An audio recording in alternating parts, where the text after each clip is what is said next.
But Ascendancy out now. It's going to be on March 15th. March 15th? March 15th. Okay. Yeah, worldwide.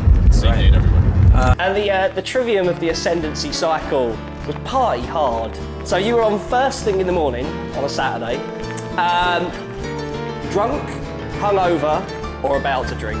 How were you on that day? How was I? I was still, my nose was still bleeding from a couple nights before that. Yeah. We just finished up with the Ozfest. Got home I got home yesterday, and everybody got home about 3 days ago. You know, everybody saw what happened with Baden, and they saw what we did, so that's all that matters. We're just these dudes coming from the States. We were in the van, coming over, being on a bus for the first time ever, and then all of a sudden, hey, you're gonna play the first slot of Download, Saturday, and expecting nothing, and then our lives changed, and it was insane. I guess for music fans back then, especially the UK, where all these magazines are from, you gotta think all those people that you hear about, they're oh, those were my gateway records when I was in high school, or when I was 14 just getting into metal, and thinking how these two records still so popular and relevant 20 years later, these things dropped within a 6-month period of each other and just really kind of took over.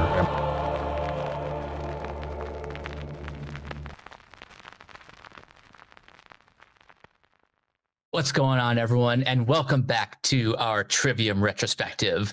This is a celebratory one because we are talking about Ascendancy, and this is its 20th anniversary. So my name is Mike, and Nick, where did we leave off last time?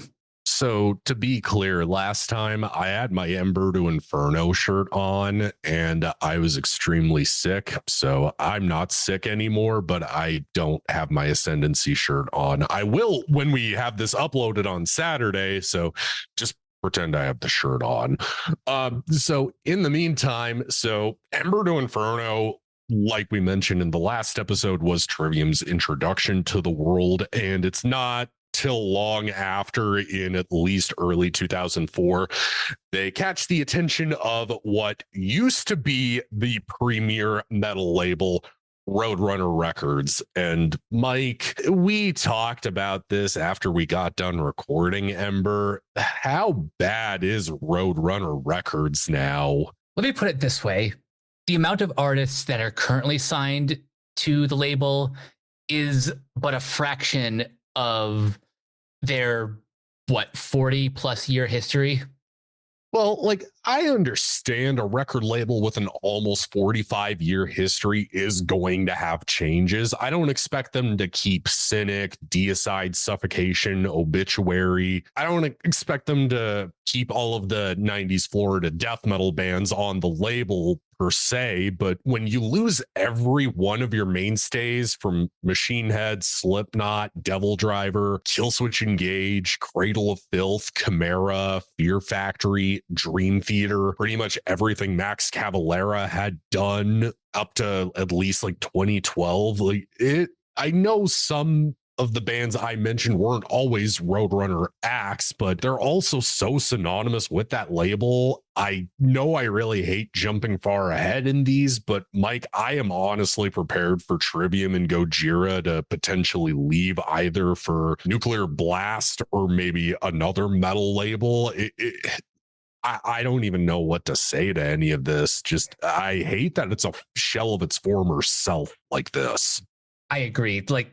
It just kind of hurts to think about when, for much of my adolescence, Roadrunner, and I guess to a lesser extent, Metal Blade, those were the houses to go to for the new wave of American heavy metal. Yeah, exactly. And it's a problem when even Nickelback leaves Roadrunner.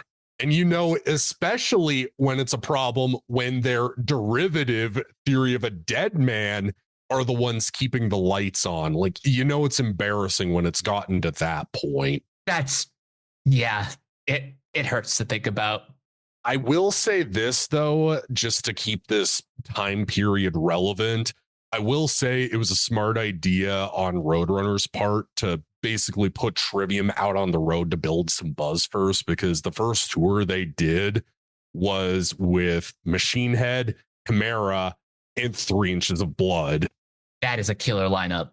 Which, yeah, how fucking unreal would it have been to see that tour? Like Machine Head fresh off of Through the Ashes of Empires, Chimera just blowing up off of The Impossibility of Reason, discovering Trivium and 3 Inches of Blood. I mean, that's just kind of unreal to think that time period was just giving us such great music. It's why I will never take that era for granted, because it was so formative for me. And speaking of formative, since we now have the full official lineup, care to introduce our band properly? Gladly. So, first up, our drummer for the rest of this decade, and I do mean the rest of this decade because he's no longer in the band, sitting behind on the drum throne, ladies and gentlemen, Mr. Travis Smith. Up next, the lookalike of Orlando Bloom from Pirates of the Caribbean, our bass player and clean vocalist for the rest of their career, who eventually is going to shave his head and become the Krillin of the band, Paulo Gregoletto. Up next, a man whose last name I am probably going to butcher, a man who can shred your face off and growl at the same time, Mr. Corey Beaulieu. And lastly but not least, our frontman who nobody eats until he eats, our guitarist and vocalist, Mr. Matthew Kishihipi. Yeah, we had to ham it up for this, guys. That was worth it. Again, this is a celebratory episode because this album it's worthy of celebration.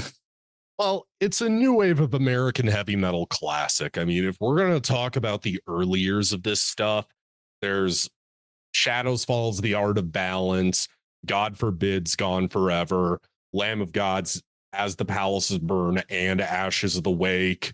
All That Remains is This Darkened Heart. Killswitch Engage and A Heartache. Yeah, actually, I would have gone Alive or Just Breathing. That too. That is the best one.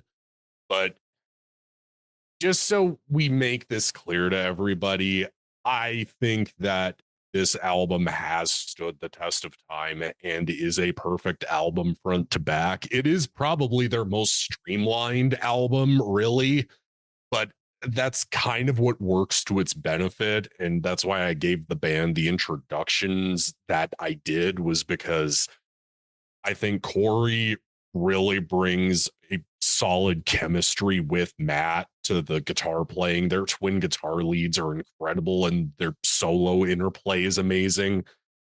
On this listen, I really started appreciating Paulo's bass more, a lot more. And Travis's drumming, I've heard complaints about him in the live environment, but full confession, I wouldn't see Trivium with Travis in the band.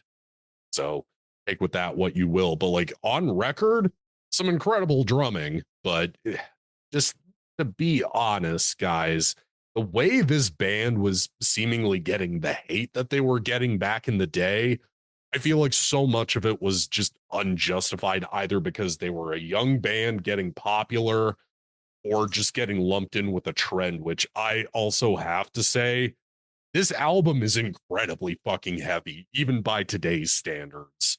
Oh, yeah, absolutely. Now, regarding the hate the band received, I'll be completely honest. I didn't really know about that. Outside of people who just generally aren't fans of metalcore, I didn't know specifically about the hate Trivium was getting until Matt started talking about it in interviews, but years down the road. See, it was something that was noticeable when I was getting into the band. And for me, it was mostly just noticing from Matt talking about that one Kerrang cover that they did, the one where it says Sabbath, Maiden, Metallica, Trivium, and they were hyping them up as the next big band. I feel like that's blaming a magazine for a classic album being as good as it is and just saying, I hate this just to look cool in front of my friends. Yeah, that's accurate. And plus, they were just Googling Trivium Ascendancy to Photoshop the thumbnails for these, trying to find a lot of stuff from Kerrang at the time. it literally just kind of put them on covers with like My Chemical Romance. So I feel like it was Kerrang mismarketing a band inspired more by like thrash metal and melodic death metal. And I need to remind Mike, for bringing up metalcore, remember, Trivium is not a metalcore band. That is correct. But enough of that. Let's hop into this goddamn record, because we'll save some bits for the end. But main track list. So we begin with The End of Everything. For me, it's an epic opening track. Like the way Ember kicks off, it's serviceable. But here, I mean, you all just heard the intro I cut together for all of these. I mean, I don't feel like there's much to say about it other than it perfectly sets up Rain. The best way I can describe it is this is the album going up the top of a roller coaster, and Rain is you coming down. Yeah, that feels apt to me. I mean, immediately out the gate, we get a great riff that makes you want to open up that motherfucking pit. We get nothing but aggression, some incredible twin lead work out of Matt Corey, which I'm going to be saying that a million times throughout this episode.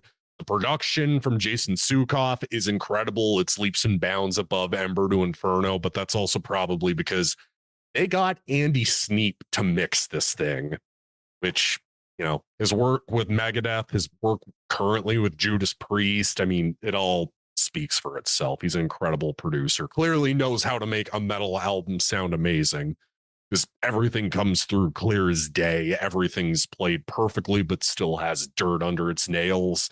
Even when the clean vocals come into play, it doesn't turn into a pop tune or just turn into your generic Warped Tour metalcore schlock. Like, this is basically thrash meets melodic death metal. That is the perfect description of, well, this whole album, but this song specifically, because even in like the chorus, Matt is singing clean vocals, but he's also adding the gruff of the harsh vocals toward like as punctuation for the lyrics. And I think that works really well for this track. Well, that, and even for the time period, Matt Heafy never adopted the whole whiny emo clean singing. He never did any of that shtick. I've always loved Matt Heafy's voice.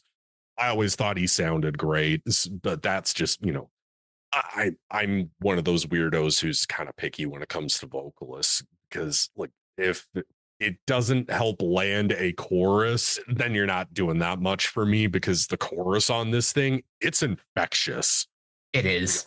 And then I've also got to give shout out to Travis Smith. He really gets to show off some killer double bass work throughout pretty much the entire 4 minutes of this thing. I picked up a lot more re-listening to this album. I'll be saying this a lot. I've been picking up so much more Apollo's bass work throughout this record. And the last 2 minutes, the lyrics are incredible, and I think land the killing blow of an already amazing song. But if that great opener wasn't already an indicator of being in for one hell of a ride of a record, we get our... Mike, do we want to say this is the lead-off single or just the second single? Because it's kind of debatable. It is debatable, but I will say, just on a personal note, when I was introduced to Trivium, it was through the Dean Guitar website. Yeah. The second song I ever heard from this band is Pull Harder on the Strings of Martyr. I'm just going to cut to the meat of this. This is a metal classic at this rate. And from all I remember of getting into Trivium, aside from just like the lead up to In Waves at the time, this was probably one of the first songs by them that I actively sought out. The chorus to it's amazing. The lyrical content is insanely well written. The guitar work, again, out of Matt and Corey, is top-notch killer shit. I don't think I can add much to the conversation about this song. It's just an immediate classic. I'll throw this in. The drum fill that Travis does in the very beginning is iconic, really. Yeah, I mean, aside from maybe Davidian by Machine Head, I'm going to have to back you up on that. I mean, also, it's just the best to hear this thing live, honestly. Like, I don't want to jump too far ahead for me in the future, but I mean, this usually gets saved towards the end of the show, and it's that great of a final song in a live environment. I'll at least say that for the time being. Also, whenever I'm in the gym and I have a Trivium playlist going, I usually need to close it out with this. And another song we'll get to later in this series, but for now, just pull harder on the strings of your martyr. It's a metal classic. And the hits honestly keep on coming because the next song, I'm not sure if I'll end up naming this a favorite, but at the time, like when I first discovered this band, I really dug Drown and Torn Asunder.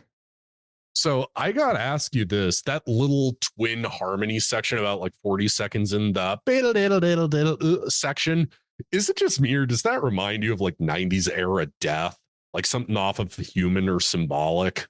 Yeah, I hear it a little bit, not just in like the twin attack, but also even just like the tempo and the drumming of that. It like the complete package has that 90s death quality.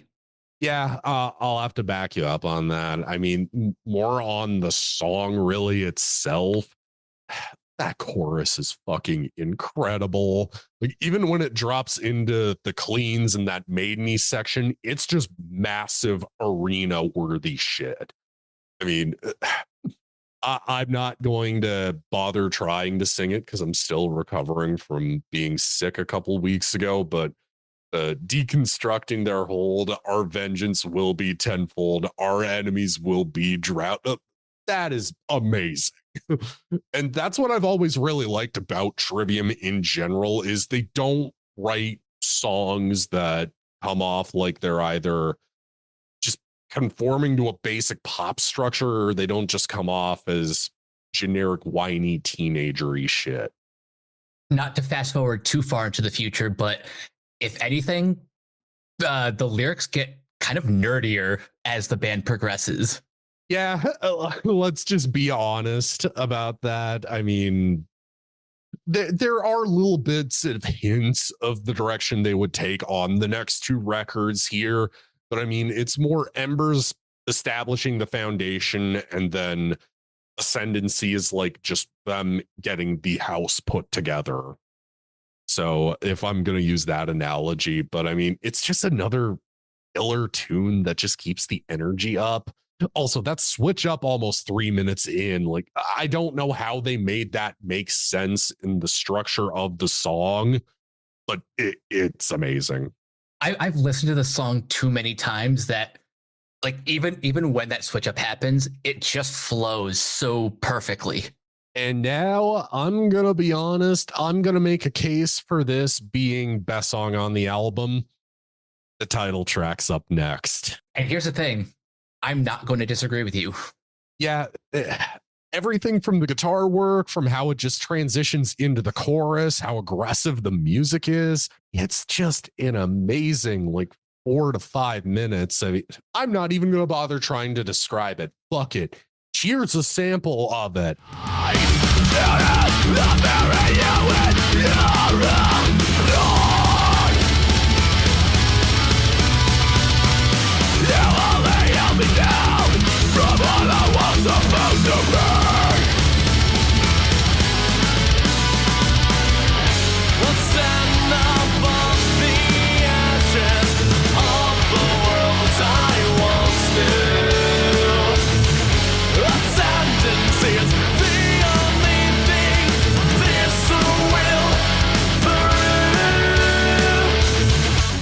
I mean, how it just launches you into this barrage of angry sounding guitars, this onslaught of double bass, amazing twin guitars, just incredible lead work that reminds you more of like In Flames' Arch Enemy, Soilwork, and At the Gates. Yet it still sounds like something that would belong in an arena. I don't want to say it's something that's accessible, but at the same time, this is an album that has gotten a lot of people into heavier music. So I don't know how to describe it. Just, this is how metal should sound to me. This is incredible. You know what? I'm going to call this song, and by extension, this album, arena metal. Kind of like how U2 has kind of become the poster child for arena rock. Trivium is arena metal. I don't know if I'd gun for U2, though. I don't know if I'd gun for putting Trivium in that class, just because Trivium don't put me to sleep. If anything, they make me either want to hit the gym or wreck shit. Fair enough, but the point still stands. They have the power, they have the aggression, they have the choruses, they have everything. Well, that's why I mentioned in the Lamb of God, and I believe I might have even mentioned this in the Orbit Culture episode, but to be honest, this is where I just got to tell people again, people have got to get over death growls and get used to them, because they're not going away anytime soon. Oh no. The fact that even metalcore bands, which again, to be clear, Trivium are not metalcore, but the fact that metalcore in general can get on like modern rock radio, like even terrestrial radio at this rate, even if some shittier bands get on those stations, the fact that that's even happening, to me, it's just proof that, yeah, you can get over a little bit of growling and screaming. Same. So back when I was trying to get better at guitar, this next song, this would be one of those riffs that I would constantly try to nail down. Oh, yeah. A gunshot to the head of trepidation. I'm going to be honest, I didn't get hooked on it until I saw them for the second time when they played it. Really? Yeah, like I always thought the song was good, but then once I heard it live, I don't know, something about it just made me appreciate it even more. I mean, I guess that's fair. Even for me, it took me a while to get this, like, to understand why this song works and why it is considered one of their best tracks. Well, here's what I'm going to just say that makes it great is the song structure. So pretty much the first 2.5 to 3 minutes of it, it's all dedicated to growling.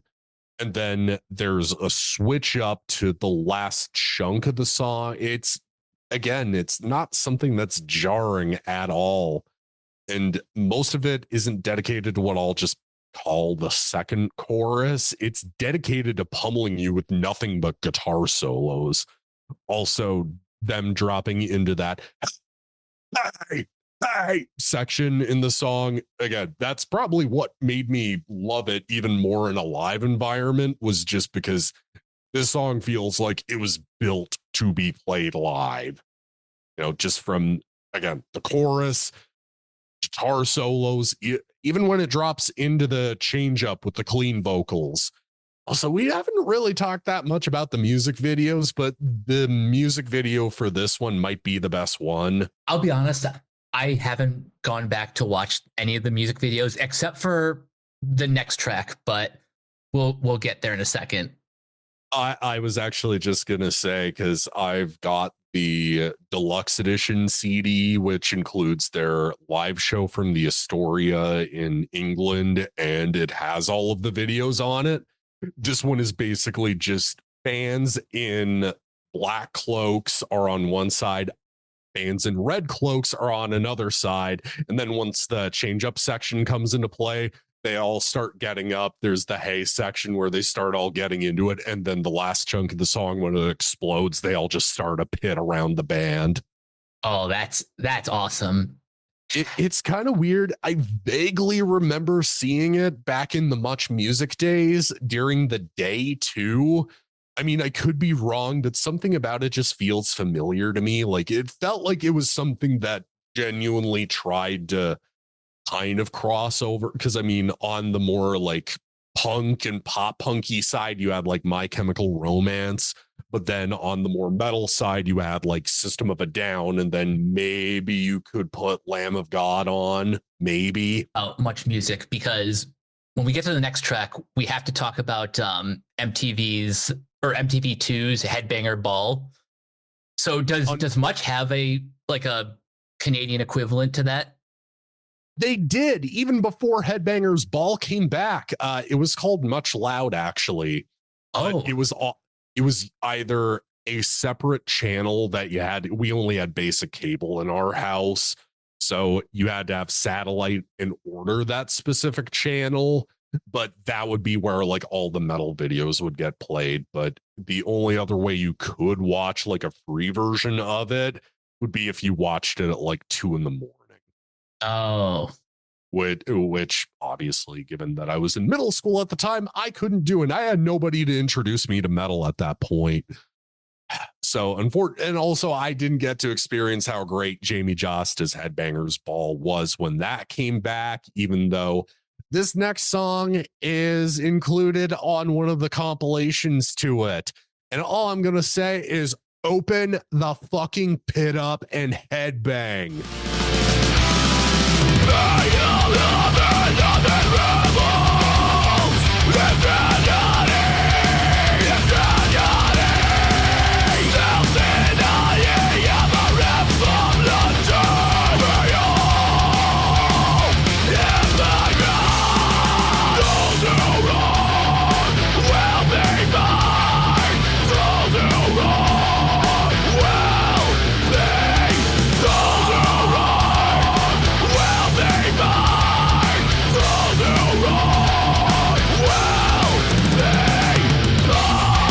Purposefully chose not to talk about like Light to the Flies when talking about Ab Initio, just because, well, we're bringing it up right here.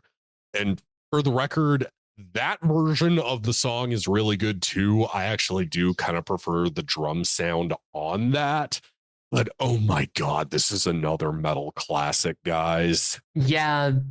One thing you can't call this record is front loaded. And the reason why is because we're going down the track list and pretty much all of these songs are masterpieces. Yeah, exactly. I mean, it's a metal classic that's just so heavy, from the riff, the lyrics talking about people basically being attracted to tragedy. How apt in these times. Seriously. A killer drum work out of Travis. I mean, it also continues what they've done throughout the rest of this album for me, is they take one musical idea and they just build off of it. And in a way that structurally makes sense. Like the way it goes from the super heavy thrash part at the beginning to the chorus leading into it, making it more melodic, but then dropping you back into the heavy part, dropping you into a part where it slows down for a guitar solo, for Corey to show off what he's capable of. And then the last chunk of the solo is Matt getting to show off, and it just gets heavier and heavier.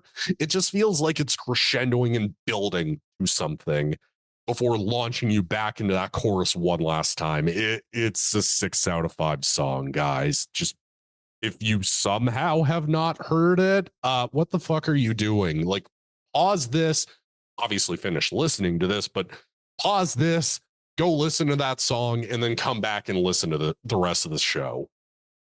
Seriously, this is just going back to like the chorus again. It's another classic chorus. The only thing I like better in the studio version than the demo is the chorus just feels more full.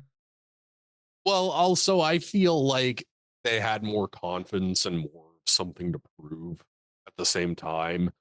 Maybe it was just them going like, oh my God, we're on Roadrunner Records, the same label as Slipknot, same label as Machine Head, same label as a lot of bands that they had grown up listening to. I kind of can't help but feel like they just had the fire lit up under them to just go, let's just go write the best possible record we can. And they did in spades. Oh yeah, absolutely. It really does feel like on this record, they put their best foot forward. So I'm gonna level with you guys. This next song is actually my least favorite song on the album. Same, but it still gets stuck in your head because the musicianship is still there. Now, I'm going to give you guys a heads up. We are not going to talk about the radio edit because, oh dear God, no. The Dying in Your Arms radio edit is literally just them being told by somebody at Roadrunner that apparently it wasn't single material. like this is me just going off of the interview that the band did fairly recently to promote the Poisoned Ascendancy tour, and literally they said, yeah, somebody at the label said they don't think that it's not a potential single. So all they did to convince them was just do a piano intro, put some 808s on it, and then go into just the song. And that's called the radio edit. 15 seconds doesn't make it a record executives can be dumbasses. Let's just leave it at that.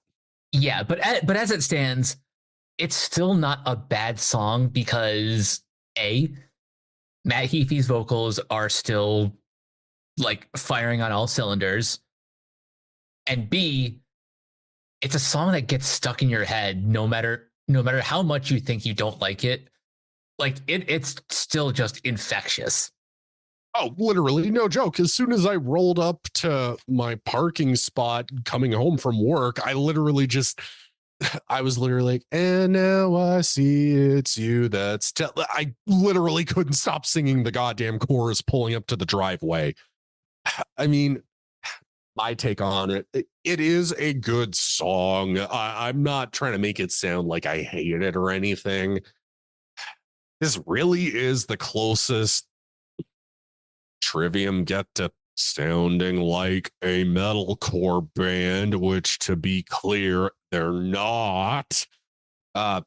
It still has everything that was great throughout the rest of this record and the last chunk of it.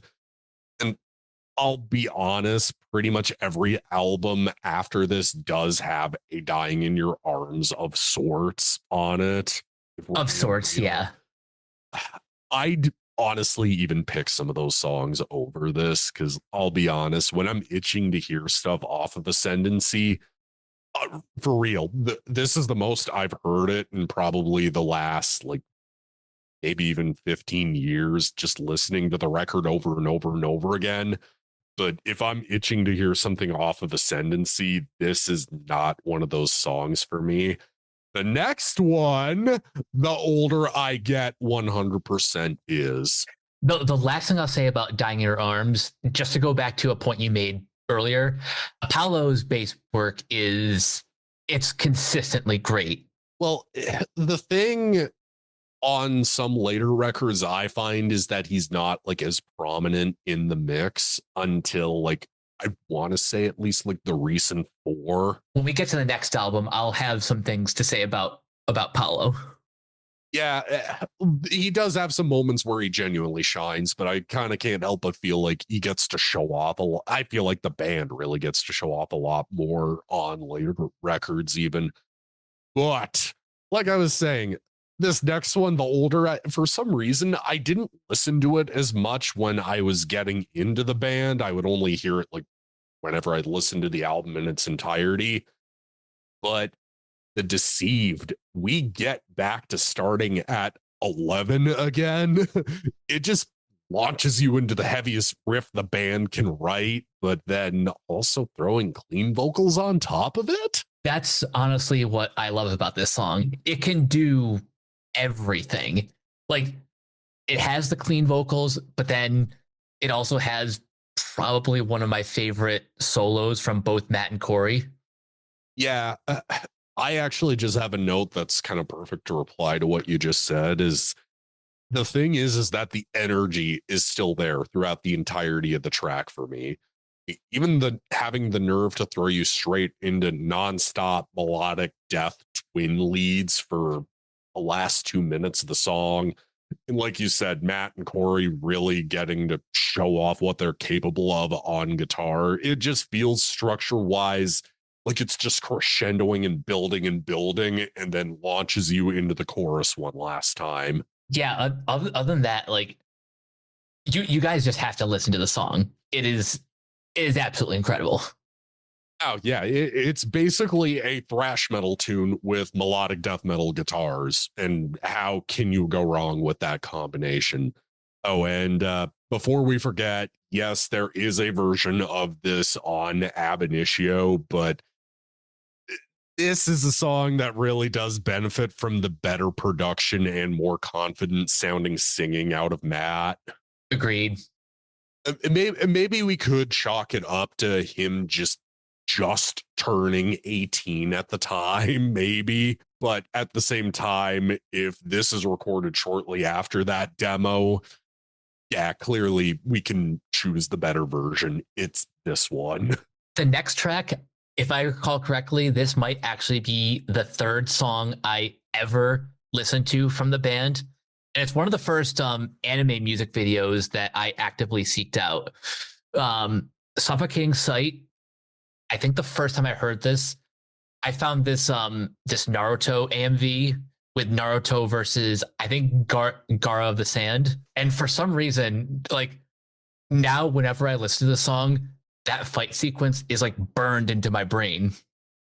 So I have a funny aside about this song. So Dean Lamb from Archspire, he has his own YouTube channel. I think maybe I'm not going to go through his entire YouTube uploads, but I think during COVID, he was just starting doing YouTube, and he would do videos with his wife. She's also a guitarist in an awesome band called Mysterion. Go check them out if you haven't. They're also Canadian, by the way.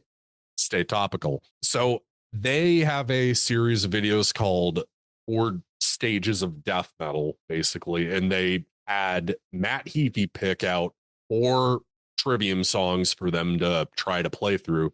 And this would be like the most difficult one because the opening riff stumped both of them.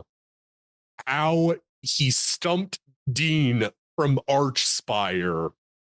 Like, how the fuck do you manage that? That is honestly a feat. Yeah, great work, Matt.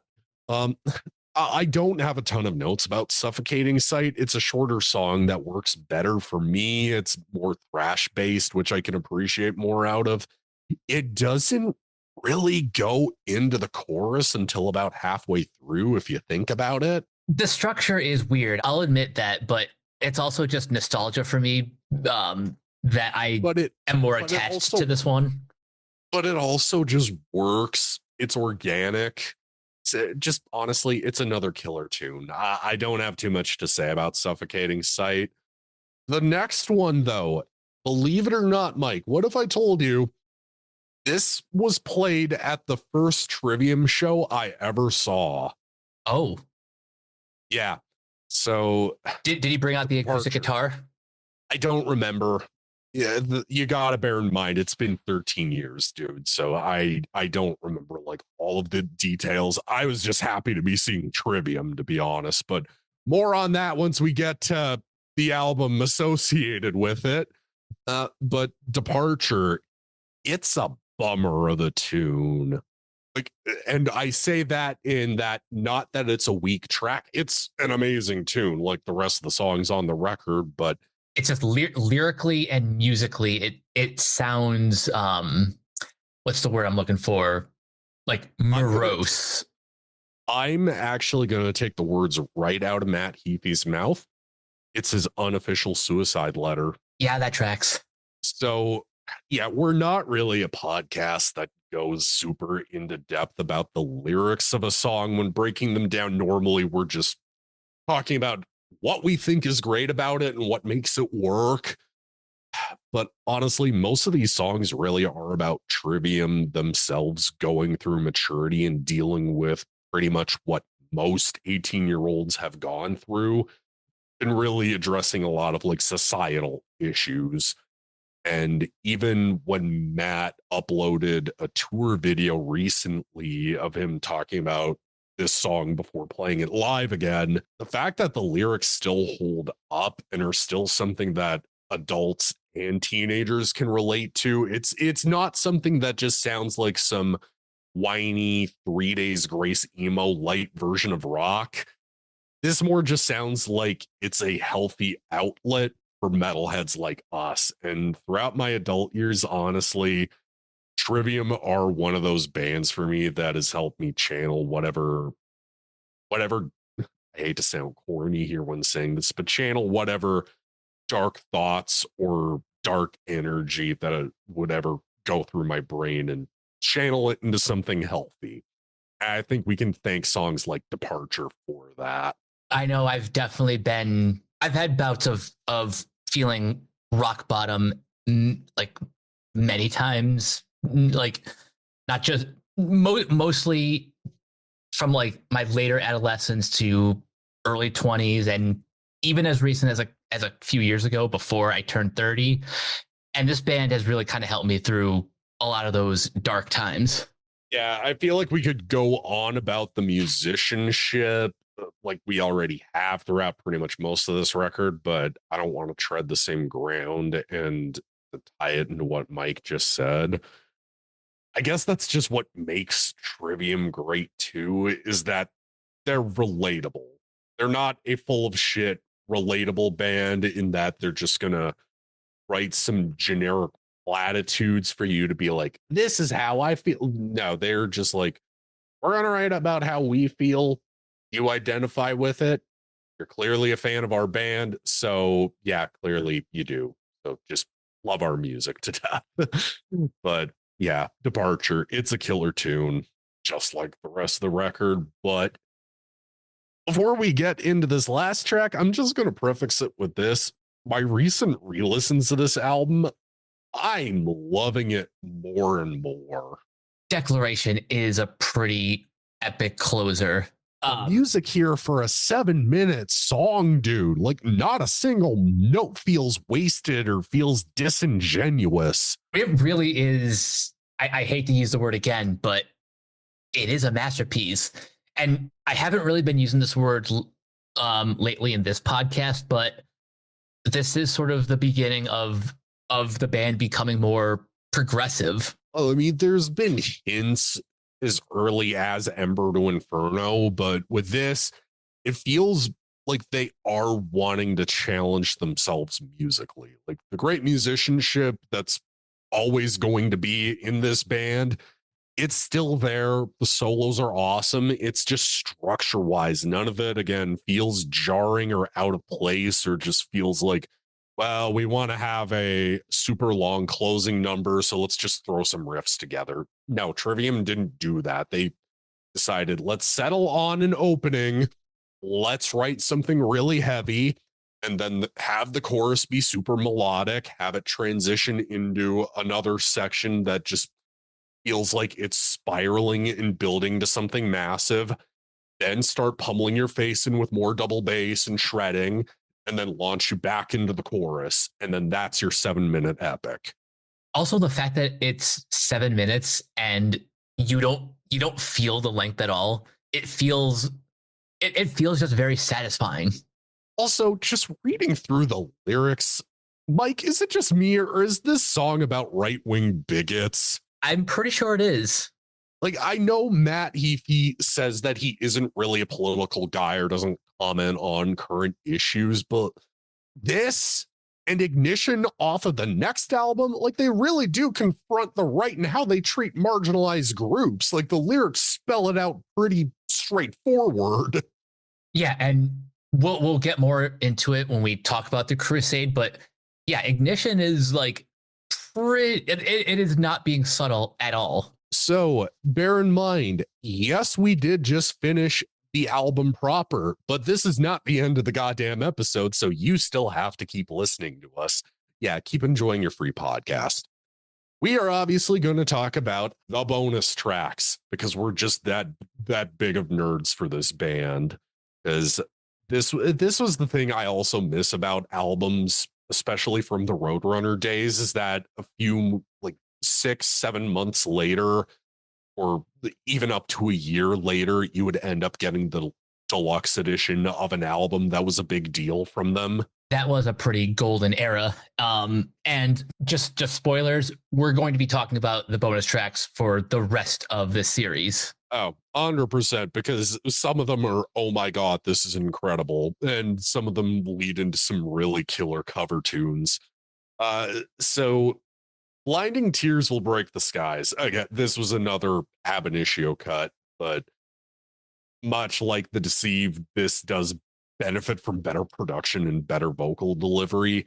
I don't honestly have a ton to say about the song itself. It does kind of feel like something they would have written earlier on after signing and getting on Roadrunner Records, and kind of something that pushed them to write would become Ascendancy. It is a great tune. It's just I just don't have a ton to say about it, to be honest. Think of it more as like a bridge between the two records. It has the production of Ascendancy, but the writing style of Ember. Yeah, I feel like that's apt. But to be honest, I think the best of the bonus tracks is Washing Away Me in the Tides, which I always keep wanting to say washing me away in the tides. Trivium and their long ass song titles, man. Why don't I re-listen to this one more often? Seriously, it's honestly a pretty underrated track. And it's also one of the few times they use a cowbell for the bridge. Yeah, I have that in my notes, that there's almost a switch up to a borderline hard rock section, like something that would be on an old Guns N' Roses album in a way. But I guess that's just the genius of this band, is their ability to make musical ideas make sense in the context of Trivium, and not just sound like we're just going to rip off an older era of music just to try to sound cool and current, I guess. It's kind of like how Lamb of God throws in a lot of blues influence because of Mark Morton. Yeah, that makes sense. I mean, that's pretty much all the other notes I have, though, honestly, is just I could pretty much recycle what I just said throughout most of this episode. The guitars are amazing. The vocals are awesome. The switch up section, just the songwriting in general. I guess the only other note I might have is this somehow was in the soundtrack for an Underworld movie. Yeah, I actually just learned that recently, and it's honestly cool to be included in that soundtrack. Well, I mean, that's the thing I miss about a lot of soundtracks nowadays, is just how come horror soundtracks don't include a lot of metal the way they should? I mean, look at the Freddy versus Jason soundtrack. Like, I would love to see something like that happen again. Same. And what's even weirder is you have bands like Ice Nine Kill who have pretty much made horror like permanently part of their aesthetic. So you'd think more bands would be included in horror soundtracks. And then, because we're obviously not going to talk about the Dying in Your Arms radio edit, because that would be pointless, we get Trivium's first foray into cover tunes. So back in the day, just to give some context to people, Kerrang would do a lot of these compilations. And one of them they did was for the 20th anniversary of Master of Puppets. So this is where Machine Head's cover of Battery originally would come from, before the deluxe edition of The Blackening. Chimera did a cover of Disposable Heroes. Mastodon do an amazing cover of Orion. Seriously, if you have not heard Mastodon's cover of Orion, you need to go and listen to it right now, because it kind of is mind-blowing that a band could basically perform the same song but still make it sound like a Mastodon tune, but it's obviously an iconic Metallica song. And then Bullet for My Valentine also do cover Sanitarium, just to tie it into the Poison Ascendancy tour. But Trivium cover the title track, Master of Puppets. So let's talk about the original. It's a metal classic for a reason. Absolutely. It's a 9-minute epic that doesn't overstay its welcome. It assaults you with riffs. It's melodic as hell, but still aggressive. It's pretty much a perfect metal song. You get to, I don't even see how you could do I don't know how anybody would want a radio edit of it. Whenever it comes on my radio at work, they just play the full 9-minute song. Oh, same. I don't really listen to my local rock station anymore, but whenever they play Metallica, specifically this song, they just let the whole damn thing play. Yeah, exactly. So I feel like this is the best place to cut off talking about the album, honestly, because it is a pretty faithful cover of Puppets.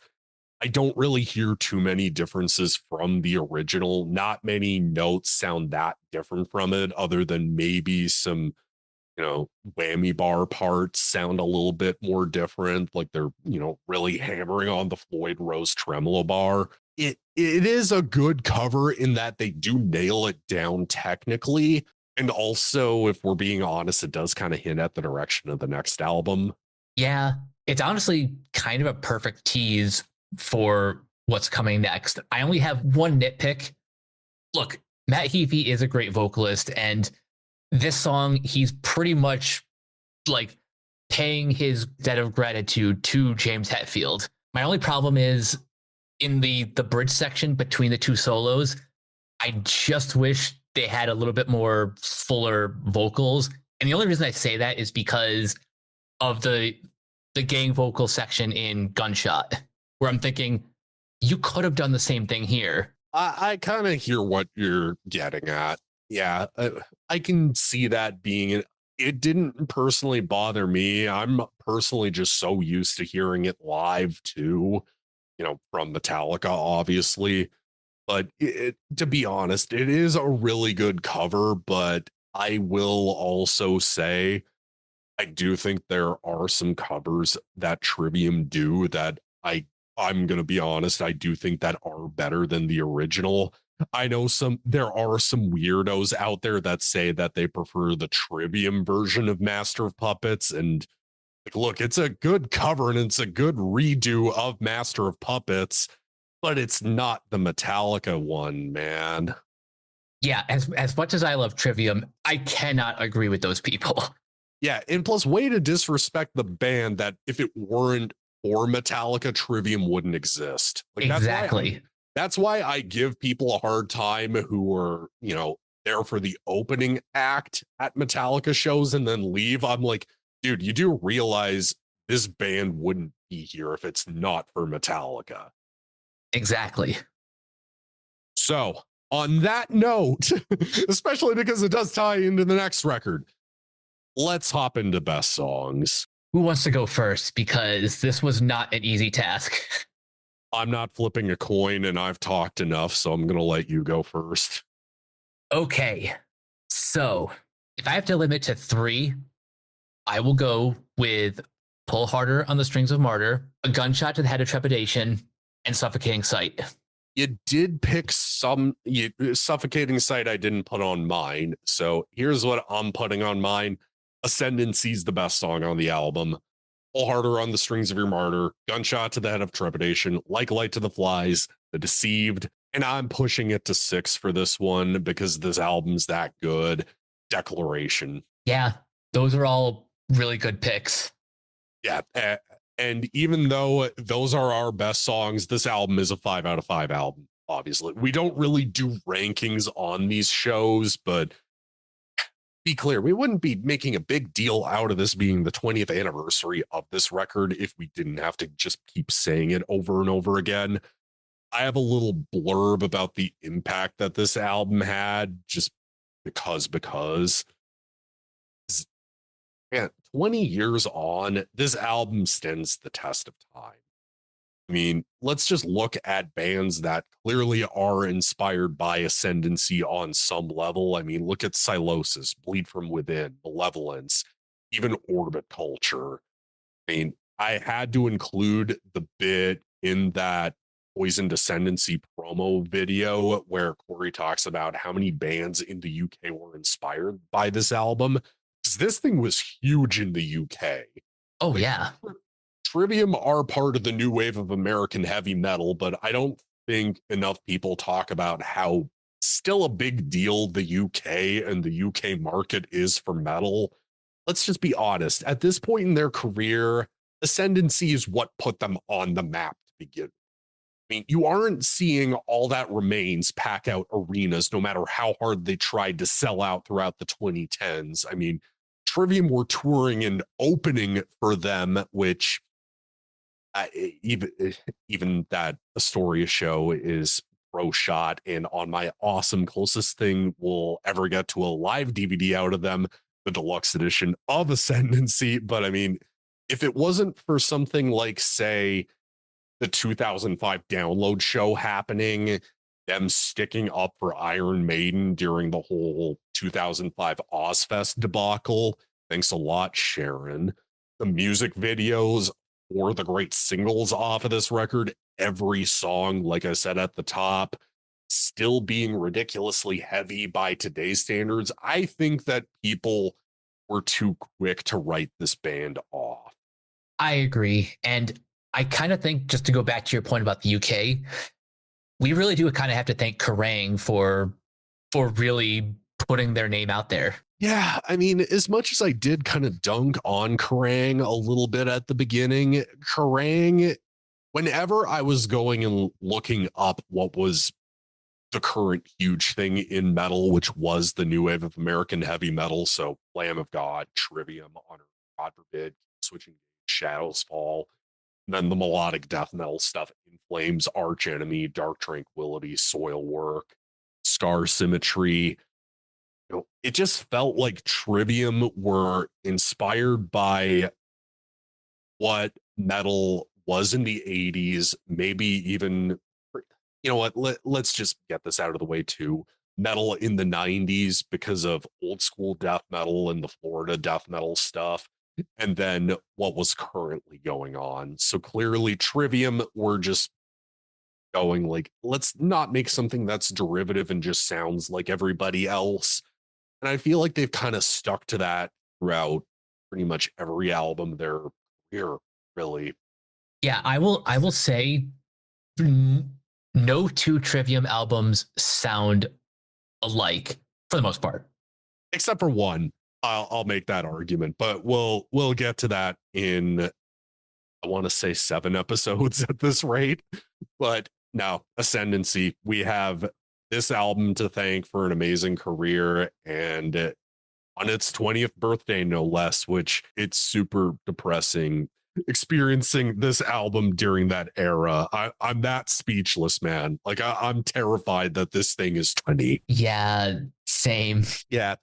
And then our next album turns 20 next year. And then our favorite one turns 20 in 3 years. Getting old sucks, guys. Let's just leave it at that. Getting old sucks, but this album doesn't. Precisely. I'm going to leave all the interesting tidbits until the next episode. So, Mike, I'm basically done if you are. Yeah. Stay tuned for the next episode where we talk about the Crusade. But until next time, Nick, where can everyone find you online? Super Saiyan Death Metal God on Instagram. I mainly post album covers, movies I'm watching, video games I happen to be playing at the time, and concerts I go to. Go follow me, go binge like my page, and also I do promo for these podcasts. Again, enjoy your free podcasts, people, because we've worked really hard on these, and you know, I do make the whole, listen to our free podcast, but seriously, we appreciate the listenership and we appreciate you guys. If you guys do end up sharing it, like I know some people did share the Orbit Culture episode, thank you guys. Oh, absolutely. And you guys can find me on various social media sites at Captain K42. You can check out my quick thoughts on letterboxd.com/Coach K42. And you can follow Renegade Pop Culture on Facebook and Blue Sky at Renegade Pop Culture. You can also find us on YouTube, on Podchaser. Consider supporting our Patreon at patreon.com/Renegade Pop Culture. Listen to all of our podcasts on Spotify, Apple Podcasts, or wherever you listen. And last but not least, everything can be found at renegadepopculture.com. You need an escape, so do we. That'll do it for this episode of Renegade Jukebox. We will catch you guys later. Nick, take us out. Order, strings, mortar, stop, you cry, that's alive.